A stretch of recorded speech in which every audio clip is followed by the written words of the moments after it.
ഇത് പുതിയ എല്ലാവർക്കും ചേച്ചി ചേട്ടത്തി ഉണ്ടാക്കിയതാണ്. പാൽപുട്ട് അങ്ങനെയാന്ന് തോന്നുന്നു പറഞ്ഞത്. കൊള്ളാം, സൂപ്പർ, പൊളിയാണ്. എല്ലാവരും ഉണ്ടാക്കിയിട്ട് കഴിച്ചു വെക്കണം. അതൊക്കെ വൈറലായിട്ടുള്ള പുട്ടാണ്. കഴിച്ചു കൊള്ളാം. ഇതിനകത്ത് എന്നോട് പറഞ്ഞ് സൂക്ഷിച്ച് കഴിക്കണേന്ന്. പക്ഷെ ഇത് നല്ല നല്ല ടേസ്റ്റ് ഉണ്ട്. നിങ്ങളെല്ലാവരും ഒന്ന് കഴിച്ച് നോക്കണം കേട്ടോ. ഉണ്ടാക്കി സൂപ്പറാണ്.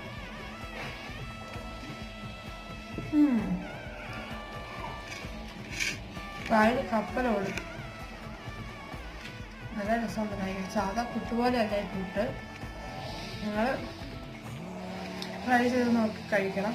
പിന്നെ ഒരു കാര്യം എന്ന് വെച്ച് കഴിഞ്ഞാൽ വെള്ളം കുടിച്ചിട്ട് വേണം ഇത് കഴിക്കാൻ. പുട്ടല്ലേ, തൊണ്ടയിൽ കുടുങ്ങി കഴിഞ്ഞാൽ